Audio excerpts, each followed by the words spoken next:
नमस्कार। आज हम कार्तिक पूर्णिमा पर थोड़ी गहरी चर्चा करेंगे। जो स्रोत हमारे पास हैं, उनके आधार पर कोशिश करेंगे कि इस पर्व की कहानी, इसके रीति रिवाज और इसका जो आध्यात्मिक महत्व है, उसे ठीक से समझें। नमस्कार। और ये चर्चा का समय भी बिल्कुल सही है। हाँ बिल्कुल, क्योंकि इस साल 2025 में कार्तिक पूर्णिमा आज ही है, 5 नवंबर को। जी। पूर्णिमा मतलब जब चांद पूरा होता है। हिंदू कैलेंडर में शुक्ल पक्ष का 15वां दिन।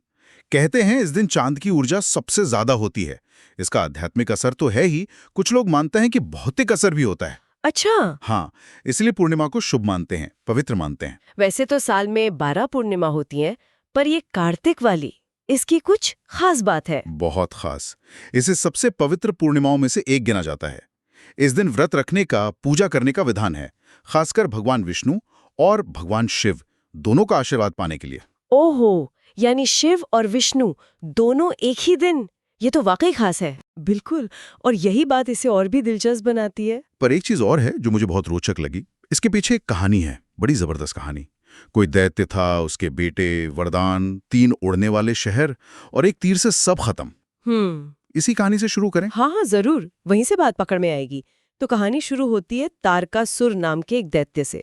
बड़ा शक्तिशाली, बड़ा अत्याचारी। तारकासुर, इसका नाम तो सुना है। जी, तीनों लोकों में उसका आतंक था। देवता परेशान हो गए तो शिवजी के पास। अच्छा, तो तारकासुर का अंत? लेकिन उसके 3 बेटे थे, तारकाक्ष, कमलाक्ष और विद्युन्माली।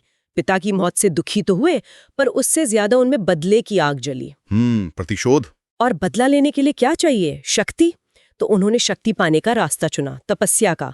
तीनों भाई जुट गए ब्रह्मा जी की कठोर तपस्या में। ब्रह्मा जी की? अच्छा। सालों तक तपस्या की, बहुत कठिन। आखिर में ब्रह्मा जी खुश हुए, प्रकट हुए और कहा, मांगो क्या वरदान चाहिए। तो उन्होंने अमरता मांगी होगी सबसे पहले, यही मांगते हैं सब।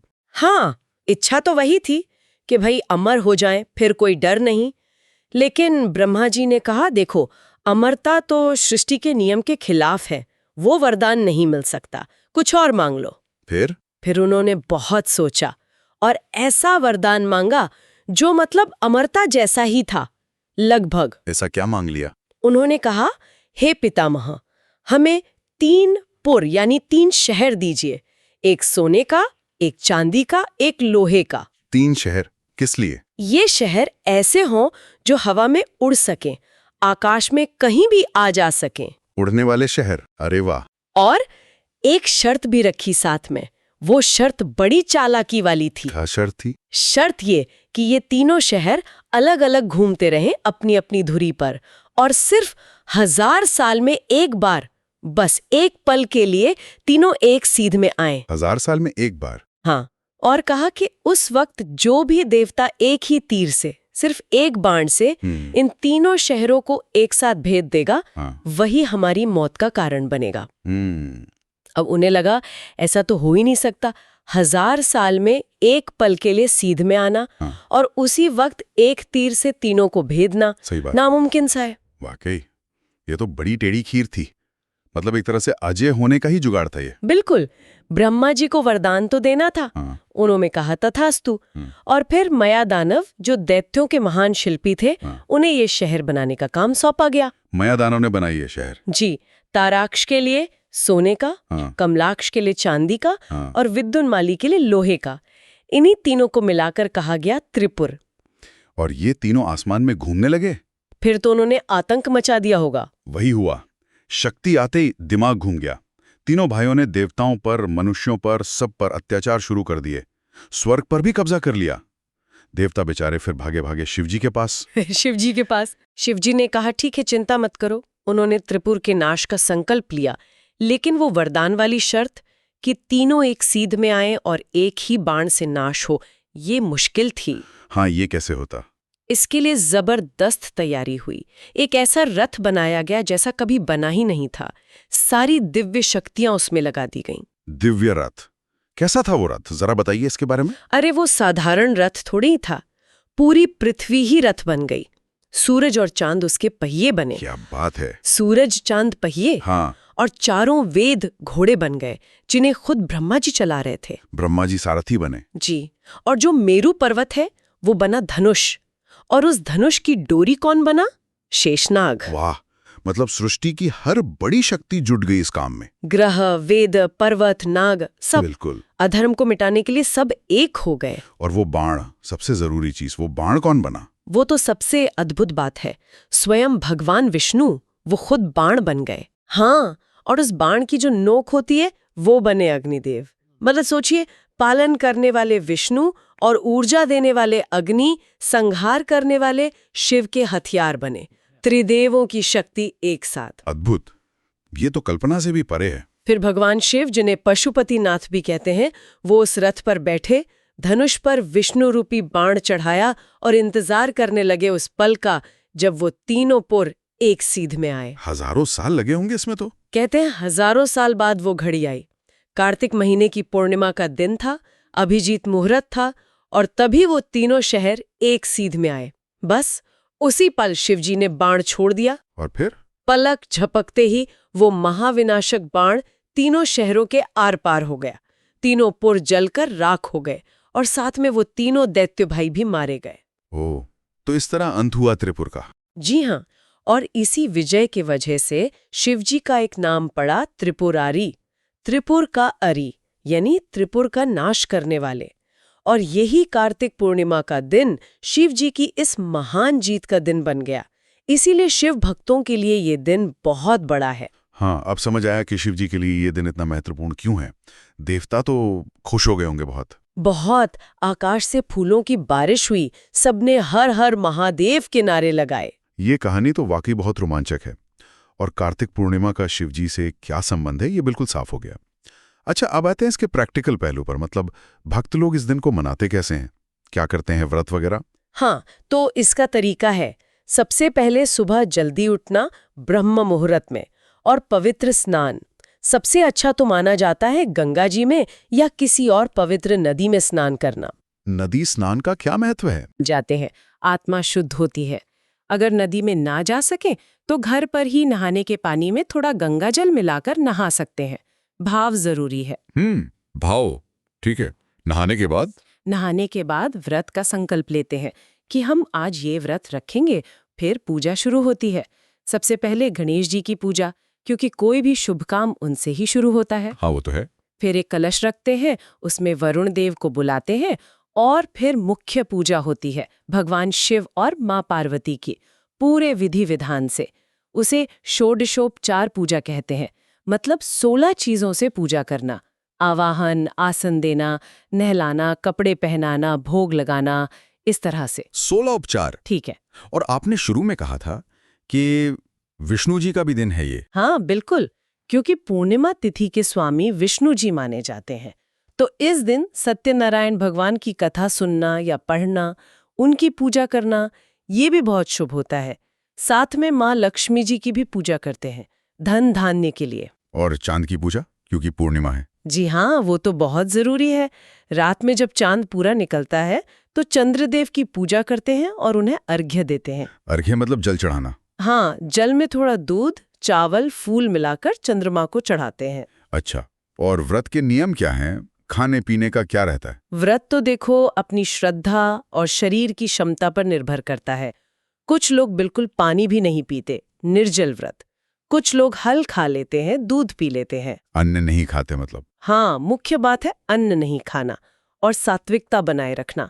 मतलब तामसिक चीजें जैसे प्याज, लहसुन, मांस, मछली, शराब, ये सब नहीं। मसालेदार खाना भी नहीं।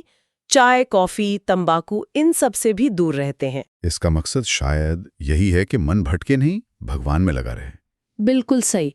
व्रत सिर्फ शरीर को भूखा रखना नहीं है, असली मकसद है मन को कंट्रोल करना, इंद्रियों को वश में करना और ध्यान ईश्वर में लगाना।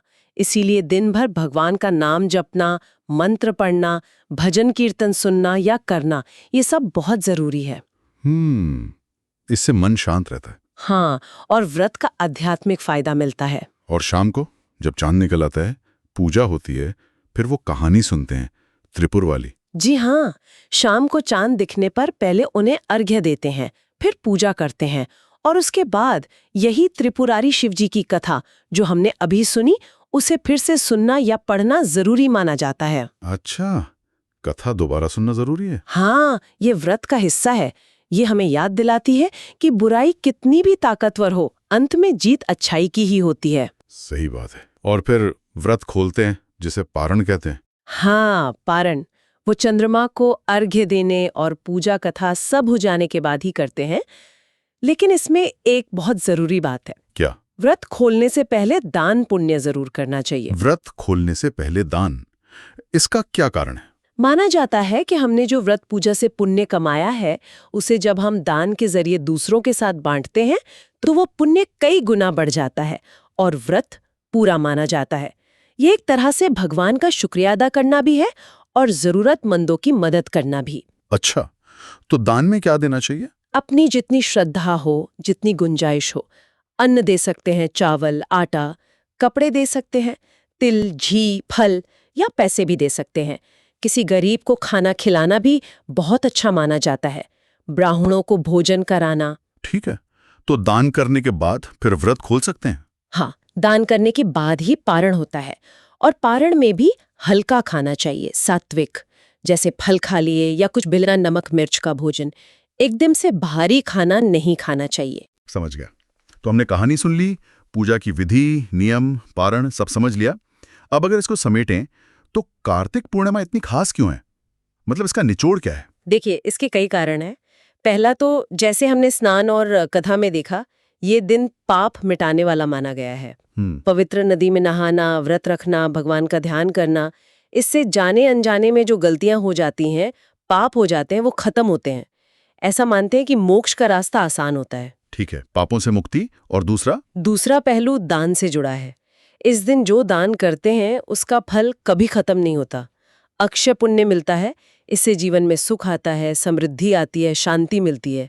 ये सिर्फ पूजा पाठ नहीं, समाज से जुड़ने का भी तरीका है। लेकिन वो जो सबसे खास बात थी जो इसे बाकी पूर्णिमा से अलग करती है, वो शिव और विष्णु वाली बात। हाँ, वही इसकी सबसे अनूठी बात है। इस एक ही दिन भगवान शिव और भगवान विष्णु दोनों की पूजा होती है और दोनों का आशीर्वाद मिलता है। शिव जी का त्रिपुरारी रूप में विजय का दिन और विष्णु जी का पूर्णिमा तिथि के स्वामी होने के नाते विशेष दिन। ये मेल बहुत कम होता है। तो ये सिर्फ शिव जी का या सिर्फ विष्णु जी का त्योहार नहीं है? नहीं, ये दोनों की मिलीजुली कृपा का दिन है। शिव जो बुराई मिटाते हैं, विष्णु जो दुनिया चलाते हैं, शुभता देते हैं। दोनों की शक्ति इस दिन बहुत बड़ी भी होती है।